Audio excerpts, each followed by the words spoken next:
మరి గృహాల గురించి వైద్యుడైన లూకా గారు వ్రాశారు అని, అందులో 9 గృహాల గురించి గత వారం మీకు మరి చదివి వినిపించాను. అందులో జకరయ్య ఎలిజబెత్ గారి గృహము, మరియమ్మ గారి గృహము, సీమోను పేతురు గృహము, శతాధిపతి గృహము, సమాజ మందిరపు అధికారి అయిన యాయిరు గృహము, మార్త గృహము, అలాగే జక్కయ్య గృహము, ఒక నీలకుండ మోయుచున్నవాని గృహము, అలాగే ప్రధాన యాజకుని గృహము, ఇలా 9 గృహాల గురించి లూకాసు వార్తలో లూకా గారు పొందుపరచడము అన్నది మనమందరం కూడా మరి గత వారము విన్నాము. అయితే ఈ 9 గృహాలలో యేసును ఆహ్వానించిన గృహము, లేదంటే క్రీస్తును కోరుకున్న గృహము అని గత వారము మనము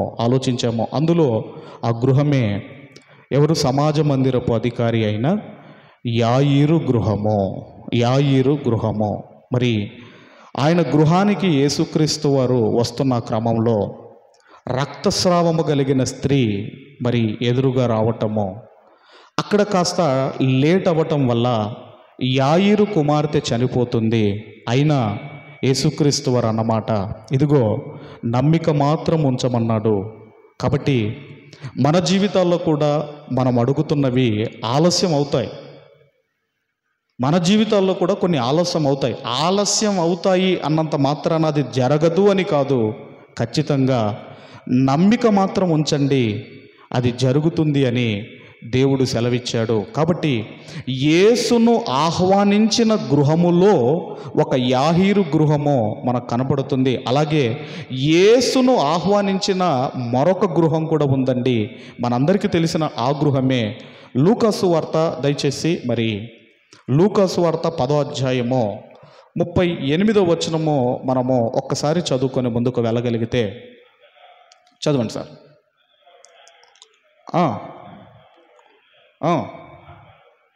మార్తాను ఒక స్త్రీ ఆయనను తన ఇంట చేర్చుకొనెను. ఇది కూడా మనం ఆలోచన చేయగలిగితే మార్త కూడా యేసును తమ గృహమునకు రమ్మని ఆహ్వానించింది. అంటే ఈ గృహము కూడా యేసును ఆహ్వానించిన గృహము, యేసును ఆహ్వానించిన గృహము.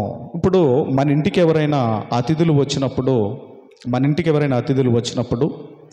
వారిని పట్టించుకోకుండా మీ పనుల్లో మీరు ఉండిపోయారు అనుకోండి, అమ్మ అతిథులు ఉంటారా? ఏమనుకుంటారు? వాళ్ళకి బొత్తిగా మర్యాద లేదు, వాళ్ళకి మర్యాద లేదు అనుకుంటారు. అవునా కదా? ఏమైందంటే మొన్న ఒక వివాహంలో పెద్ద గొడవ, బాగా వినండి, వివాహంలో పెద్ద గొడవ అండి. గొడవ ఏంటండి గొడవ? దానికి కారణం ఏంటంటే ఇదిగోనండి, ఆ వక్కపొడి ఉంటా చూడండి, సోంపు అంటాం కదా మనం, సోంపు ఇవ్వలేదటండి, పెద్ద గొడవ చేశారట. ఏమి ఇవ్వలేదటండి? సోంపు మనం తినే సోంపు ఉంటుంది కదా, సోంపు ఇవ్వనందుకు పెద్ద గొడవ చేశాడు. మీకు మర్యాద లేదని మాట్లాడుతున్నారట. అంటే అతిథి మర్యాద చెయ్యకపోతే ఏ విధంగా అయితే వాళ్ళు ఉండేవాళ్ళు ఉంటారు, వెళ్ళిపోయే వాళ్ళు వెళ్ళిపోతారు. అలాగే ఇక్కడ కూడా మార్త గారు గృహంలోనికి ఆహ్వానించారు, కానీ ఈమె విస్తారమైన పని పెట్టుకొని కిచెన్లోనికి వెళ్ళిపోయింది. ఎక్కడికి వెళ్ళిపోయింది ఆమె? కిచెన్లోనికి వెళ్ళిపోయింది. కానీ మరియమ్మ మాత్రము ఆయన పాదముల యొద్ద కూర్చుండి బోధ వినుచుండెను అని మనం చదువుకుంటాము. అంటే ఒకరికేమో నోట్లో ఏం పెడితే బాగుండని ఒకరు ఆలోచిస్తున్నారు, ఒకరేమో ఆయన నోటు నుండి ఏ మాటలు వస్తే నా జీవితాన్ని కట్టుకోవాలి, బాగు చేసుకోవాలి అని ఒకరు ఆలోచిస్తున్నారు. అంటే యేసుక్రీస్తు వారు ఇంటికి వచ్చారు అంటే అంత సామాన్యంగా రారు. ఆయన వచ్చాడు అంటే ఇక ఆయన మాటలు చాలా విలువైనవి అని మరియమ్మ గారు ఆడ కూర్చుండి ఇక ఆయన బోధ వింటున్నప్పుడు అండి ఈమె కోపం వచ్చేసింది. నేను అది చేస్తున్నాను, నేను ఇంతగా పని పెట్టుకున్నాను, ఈమె నాకు హెల్ప్ చేయటానికి కోపం రావటం వల్ల యేసుక్రీస్తు వారి దగ్గరికి వచ్చి అన్నమాట, ప్రభువా నేను ఒక్కదాన్నే కష్టపడుతున్నాను, నీకు చింత లేదా? ఎంత మాట అనేసిందండి ప్రభువును. చింత లేనిదే పరలోకంలో హాయిగా ఉండవలసిన ఆయన ఈ మట్టి లోకానికి వస్తాడా? చింత లేనిదే ఈ భూమి మీదకి వచ్చి అతి భయంకరముగా ఆయన మరణించడానికి ఈ భూమి మీదకి వస్తాడా? కానీ ఎంత మాట నేర్చిందండి ఆ తొందరపాటులో, ఆ విస్తారమైన పని పెట్టుకోవటం వల్ల. నీకు చింత లేదా అన్నప్పుడు ఒక మాట అన్నాడు ఆయన లాస్ట్లో. ఆ ఒక్క మాట చదువుకొని మనం ముందుకు వెళ్దాం. 41, 42 మనం చదువుకుందాము. అందుకు ప్రభువు, మార్తా మార్తా, నీవు అనేకమైన పనులను గూర్చి విచారము కలిగి తొందరపడుచున్నావు, కానీ అవసరమైనది ఒక్కటే. మరియా ఉత్తమమైన దానిని ఏర్పరచుకొనెను, అది ఆమె యొద్ద నుండి తీసివేయబడదని ఆమెతో చెప్పెను. ఈరోజు చాలామంది దేన్ని ఏర్పాటు చేసుకున్నారు? వచ్చిన మీరు అందరూ కూడా ఉత్తమమైన దానిని ఏర్పాటు చేసుకున్నారు కనుక ఇక్కడికి వచ్చారు. మీరందరూ వచ్చారు అంటే ఉత్తమమైన దానిని ఏర్పాటు చేసుకున్నారు. అది మీ యొద్ద నుండి ఎవరు తీసివేయలేనిది. కాబట్టి ఒక యాయిరు కుటుంబము ఇదిగో తమ ఇంటికి రమ్మని యేసుక్రీస్తు వారిని ఆహ్వానించింది. అలాగే ఒక మార్తా కుటుంబము కూడా మా ఇంటికి రమ్మని ఆయనను ఆహ్వానించింది. ఇక్కడ మాట్లాడింది కదండి. మళ్ళీ యోహాను సువార్తకి వెళితే మౌనముగా యేసు చెప్పింది చేసిందా ఈ మార్తే. ఇక ఏం మాట్లాడలేదండి ఆమె. కాబట్టి యేసును కోరుకున్న గృహాలు ఇవి. ఇక ఈరోజు మనం ఆలోచన చేయబోయే మరొక గృహమే క్రీస్తే కోరుకున్న గృహము ఏది అన్నది ఈరోజు మనమందరము ఆలోచన చేద్దాము. మొన్న పోయిన వారం చెప్పింది ఏంటమ్మా? క్రీస్తును కోరుకున్న గృహం ఏది అని పోయిన వారం నేర్చుకున్నాము. ఈరోజు మనం నేర్చుకునే అంశము యేసుక్రీస్తు వారే కోరుకున్న గృహము ఏది అన్నది ఈరోజు మనం అందరం కూడా ఆలోచన చేయబోతున్నాము. లూకాసు వార్త 22వ అధ్యాయము, దయచేసి లూకాసు వార్త 22వ అధ్యాయము 7వ వచనము నుండి మనమందరం కూడా చదువుకుందాము. 13వ వచనం వరకు గల వాక్య భాగాలు చదువుకుందాం. చదువమ్మా.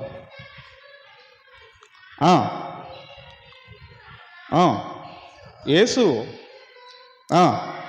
యోహాను చూచి, మీరు వెళ్ళి మనము భుజించుటకై పస్కాను మన కొరకు సిద్ధపరచుడని వారిని పంపెను.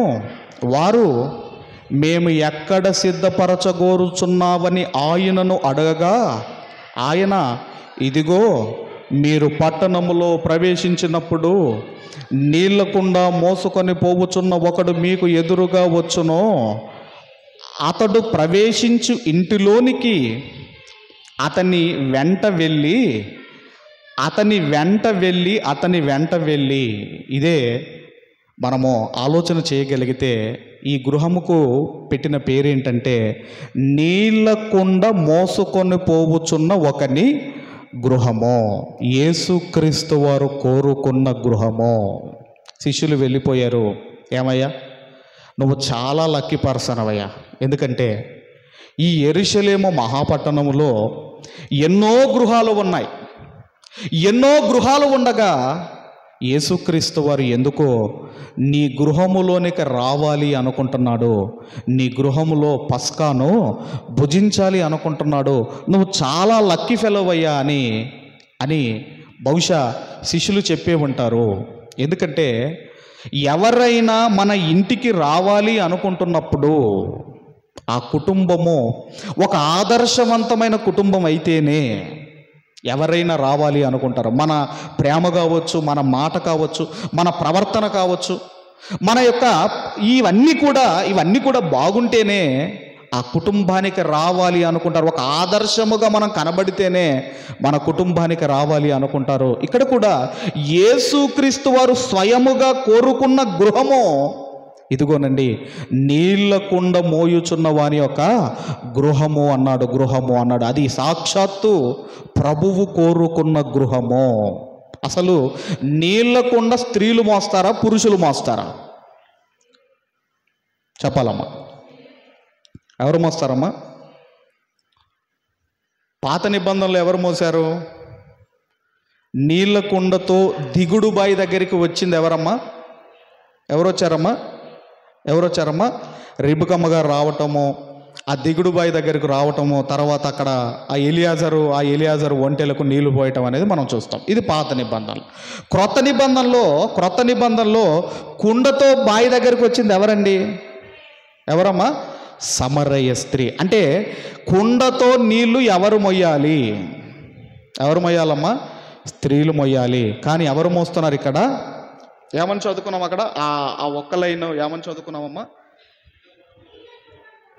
వచనం చెప్పండి. 10వ వచనంలో, ఆయన ఇదిగో మీరు పట్టణములో ప్రవేశించినప్పుడు నీళ్ళ కుండ మోసుకొని పోవుచున్న ఒకడు మీకు ఎదురుగా వచ్చును. అంటే దీని అర్థం ఏంటంటే, దాని మీనింగ్ ఏంటంటే ఒకవైపు భార్య కష్టపడుతున్నప్పుడు భర్తగా ఏం చేయాలమ్మా? సహాయం చేయాలి. ఒక ఆయన ఎవరు అడిగారు, మీ ఇంట్లో మీ భార్యకి ఏమైనా సహాయం చేస్తారంటే చాలా చేస్తానండి అన్నాడు. ఏం చేస్తారంటే, నేనే సరుకులు తెస్తానండి, ఆమె వండి పెడతాదండి. కూరగాయలు నేనే తెస్తానండి, ఆమె కూర వండి పెడతాదండి. అన్నీ నేనే తెస్తానండి. ఆమె అర్థమైందా? అంటే అది కాదు సహాయం అంటే ఆమె కూర వండేటప్పుడు మనం ఏం చేయాలట? కూరగాయలు కట్ చేసి ఇవ్వాలి. అర్థమైందమ్మా? ఆమె బట్టలు ఉతుకుతున్నప్పుడు మనం ఏం చేయాలా? నీళ్లు మోసుకొని హెల్ప్ చేయాలట. ఇదే మనం చేయవలసిన హెల్ప్. కానీ ఈ మధ్యకాలంలో నిన్ననో మొన్ననో అనుకుంటా ఒక భార్య మంచి హెల్ప్ చేసిందండి. ఏం హెల్ప్ చేసిందంటే, వీళ్ళు ఆ కృష్ణానది మీద నుంచి వెళ్తున్నారట. బాగా సెల్ఫీ దిగుదాం అనగానే ఇడు ఉబ్బిపోయాడట. నా భార్య సెల్ఫీ అడిగిందని. మరి ఎలా తిరగాలంటే వాడిని కృష్ణానదిలోనికి తోసేసింది. చూసారమ్మా వీడియో? ఎంత హెల్ప్ చేసింది భార్య, మీరు ఆలోచించండి. కృష్ణానదికి తోసేస్తే తాడేసి పాపం గుంజి బతికిచ్చారు ఆయన్ని. కాబట్టి మనం ఆలోచన చేయగలిగితే ఇదిగోనండి, సహకరించే భర్తలుగా మనం ఉండాలి. ఎంతసేపు మన బిజీ, మనదే కాదండి, సహకరించే భర్తలుగా ఉండాలి. అందుకే ఇక ఆ తర్వాత ఏం జరిగింది అని మనం చూడగలిగితే తర్వాత చదువుకుందాం. 11వ వచనము. ప్రవేశించినప్పుడు ఒకడు మీకు ఎదురుగా వచ్చును,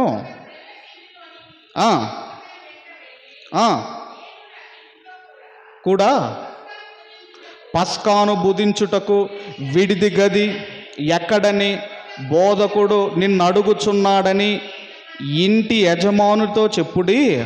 అతడు సామాగ్రి గల ఒక గొప్ప మేడగది మీకు చూపించును.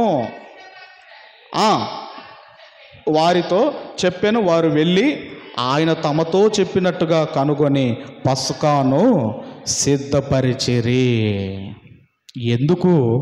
ఒక నీళ్ళ కొండ మోయుచున్న వాని యొక్క గృహమును యేసుక్రీస్తు వారు కోరుకున్నారు అంటే, ఎందుకంటే అది సామాగ్రి గల ఇల్లు అంటున్నాడు. సామాగ్రి గల ఇల్లు అంటే క్రీస్తు అవసరాలు తీర్చే సామాగ్రి ఆ గృహములో ఉంది.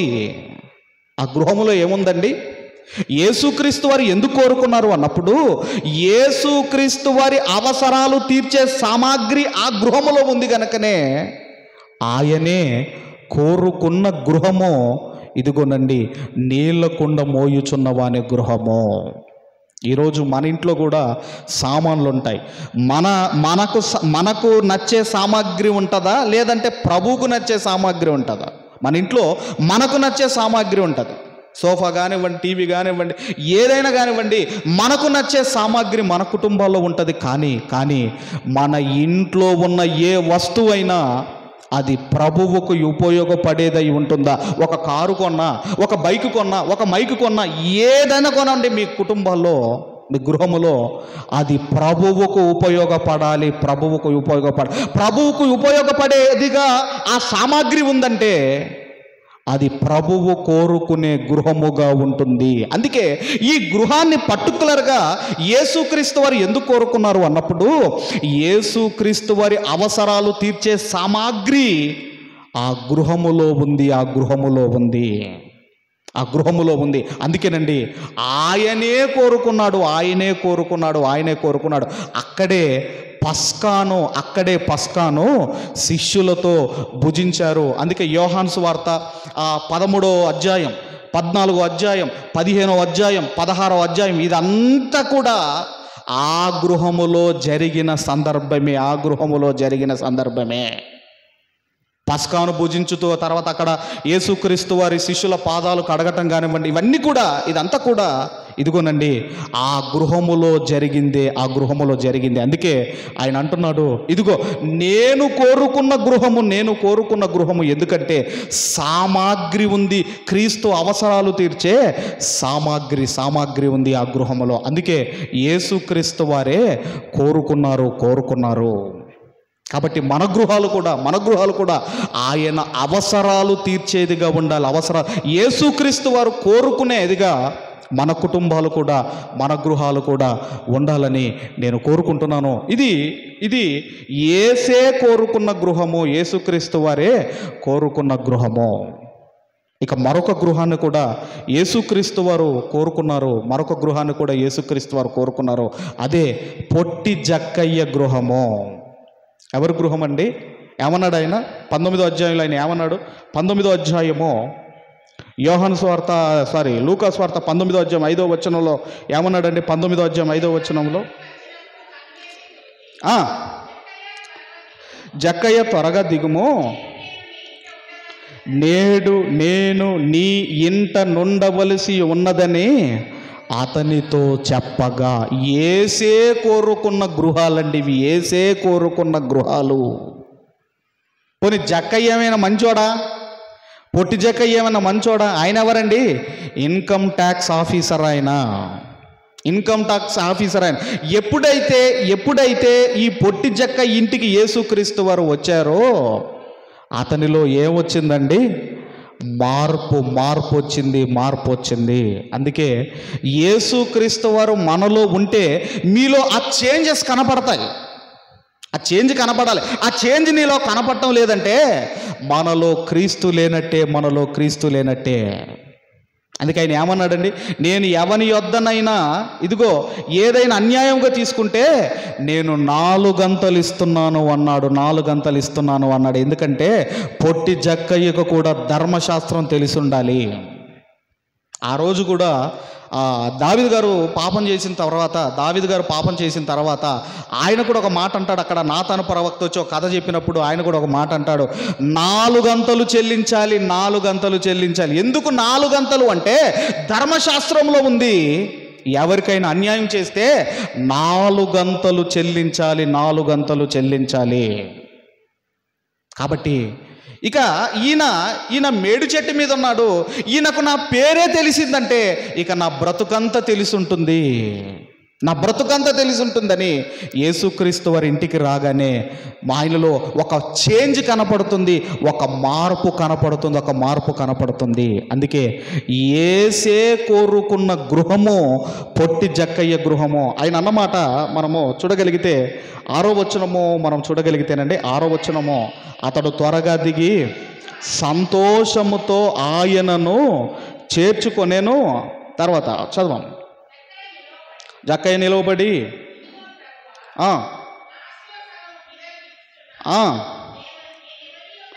నేను ఎవని యొద్దనైనను అతనికి 4 గంతలు మరలా చెల్లింతునని ప్రభువుతో చెప్పాను. అప్పుడు ప్రభు అన్నమాట, ఇతనును అబ్రహాము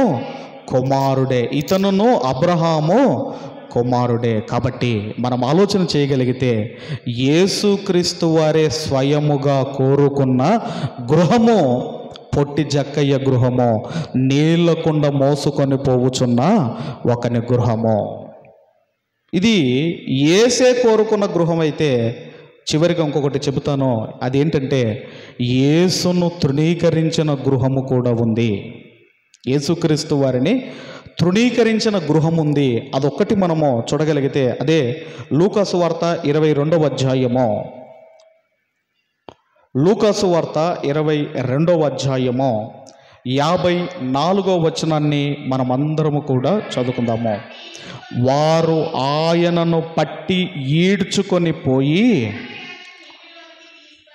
ప్రధాన యాజకుని ఇంటిలోనికి తీసుకొని పోయిరి. పేతురు దూరముగా వారి వెనక వచ్చుచుండెను. చాలమ్మా, ఇక్కడ మనము చూడగలిగితే ఇది ఏ గృహము అన్నప్పుడు ఇది యేసుని తృణీకరించిన గృహము. యేసుక్రీస్తు వారిని రిజెక్ట్ చేసిన గృహము, తృణీకరించిన గృహము ఇక్కడేనండి. యేసుక్రీస్తు వారిని ఇదిగోనండి లాక్కొని వెళ్ళిన గృహము, యేసుని హేళన చేసిన గృహము, యేసును కొట్టిన గృహము, యేసును ఇదిగోనండి దూషించిన గృహము, యేసు మీద తప్పుడు సాక్ష్యములు చెప్పిన గృహమే ఇదిగోనండి ఈ గృహము. యేసుక్రీస్తు వారిని అవమానించిన గృహము ఈ గృహము. అందుకే అక్కడ మనం చూడగలిగితే వారు ఆయనను పట్టి ఈడ్చుకొని పోయి ప్రధాన యాజకుని ఇంటిలోనికి తీసుకొని పోయిరి. అక్కడే యేసుక్రీస్తు వారిని అవమానించారు. ఏమని అవమానించారు? ఆయనను కొడుతున్నారు. నిన్ను ఎవరు కొట్టారో ప్రవచించమంటున్నారు. ఆయనను దూషించారు. ఆయనను హేళన చేసిన గృహము, ఆయనను తృణీకరించిన గృహమే ఇదిగోనండి ఈ ప్రధాన యాజకుని గృహము. అందుకే మన కుటుంబాలను బట్టి, మన గృహాలను బట్టి దేవునికి ఎప్పుడు కూడా ఘనత రావాలి, కానీ మనలను బట్టి అవమానము రాకూడదు, అవమానము దేవునికి రాకూడదు. ఇప్పుడు ఎన్ని గృహాలు మనం నేర్చుకున్నామండి? 3 గృహాలు నేర్చుకున్నాం. ఒకటి క్రీస్తును ఆహ్వానించిన గృహము, యేసుక్రీస్తు వారే కోరుకున్న గృహము.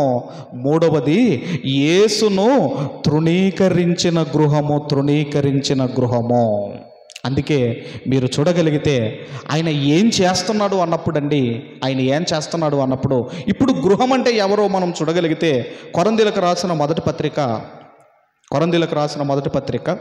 3వ అధ్యాయము 9వ వచనాన్ని మనం చదవగలిగితే,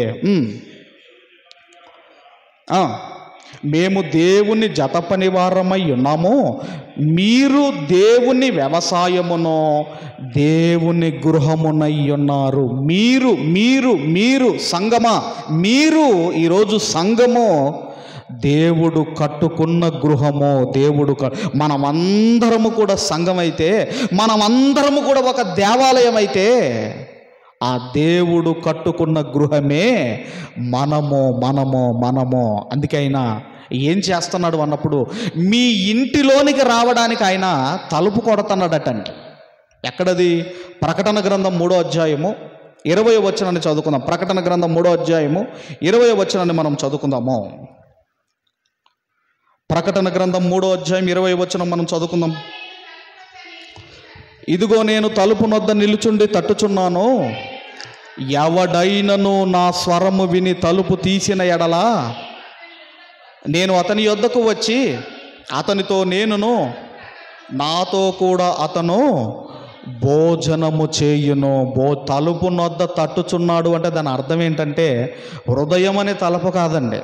అంటే ఈ మాటలు మీకు చెబుతున్నాడు, ఈ మాటలు మీరు వింటున్నారు అంటే ఆయన తడుతున్నాడు, మిమ్మల్ని తడుతున్నాడు. నేను మీలోనికి రావాలి. ఎందుకంటే మీరే నా గృహము, నేను మీలో నివసిస్తాను, నేను మీలో సంచరిస్తాను అని కొరింథీ పత్రికలో 6వ అధ్యాయంలో మనం చదువుకుంటాము. నేను మీలో ఉంటాను, నేను మీలో సంచరించాలి అనుకుంటున్నాను. అంటే ఈరోజు మనమే గృహమైతే ఆయన మనలోనికి రావాలి అనుకుంటున్నాడు. ఒక జగనో లేదంటే ఒక ముఖ్యమంత్రో ఒక ప్రధానమంత్రో ఒక ఇంటికి వచ్చినప్పుడు వాళ్ళతో భోజనం చేస్తున్నప్పుడు ఆ ఇంటి వారి ఫీలింగ్ ఎలా ఉంటుందో మీరు ఆలోచించండి. మా ఇంటికి ఒక చీఫ్ మినిస్టర్ వచ్చాడు, మా ఇంటికి ఒక ప్రైమ్ మినిస్టర్ వచ్చాడు అని వాళ్ళు ఎలాగైతే సంతోషపడతారో యేసుక్రీస్తు వారు కూడా అంటున్నారు, నేను మీ దగ్గరికి వస్తాను, మీతో నేను భోజనం చేస్తాను అంటున్నాడు. కాబట్టి ఈ గృహములో, ఈ దేహం అనే ఈ గృహములో, ఈ దేవాలయములో ఆయన ఉండాలి, ఆయన నివసించే గృహముగా ఈరోజు మనం ఉండాలి. మనం ఉండాలి. అందుకే ఈ 3 గృహాలలో క్రీస్తును కోరుకున్న గృహము, క్రీస్తే కోరుకున్న గృహము, క్రీస్తును తృణీకరించిన ఈ 3 గృహాలలో ఉత్తమమైన గృహం ఏదో మీరే చెప్పండి. ఏదండి? ఏ గృహమో ఉత్తమమైన గృహమో? క్రీస్తును కోరుకున్న గృహము కంటే, క్రీస్తును తృణీకరించిన గృహము కంటే యేసుక్రీస్తు వారే కోరుకున్న గృహము అది ఉత్తమమైన గృహము, ఉత్తమమైన గృహము. ఎందుకంటే యేసుక్రీస్తు వారి అవసరాలు తీర్చే సామాగ్రి ఆ గృహములో ఉంది, ఆ గృహములో ఉంది. గనక ఈరోజు యేసుక్రీస్తు వారు మన గృహాలను కోరుకోవాలి. మన గృహాలలో ఆయన ఉండాలి, ఆయన ఉండాలి. ఆయన ఉంటేనండి అది ఉత్తమమైన గృహం అవుతుంది, ఉత్తమమైన గృహం అవుతుంది. ఎప్పుడు కూడా మనం ఆలోచన చేయగలిగితే క్రీస్తే కోరుకునే గృహముగా మన గృహం ఉంటే ఆ గృహము ఉత్తమమైన గృహము, ఆ గృహము దీవించబడుతుంది, ఆ గృహము ఆశీర్వదించబడుతుంది. ఆ గృహములో లోటుపాట్లన్నీ కూడా ఆయనే తీరుస్తాడు. కాబట్టి ఈ 3 గృహాలలో క్రీస్తే కోరుకునే గృహముగా మన గృహము ఉండాలని కోరుకుంటూ ఈ నా మాటలు ముగిస్తున్నాను. దేవుడు మనందరినీ దీవించి ఆశీర్వదించును గాక. ఈ సమయంలో ఈ వాక్కులు మనలో ఫలించును.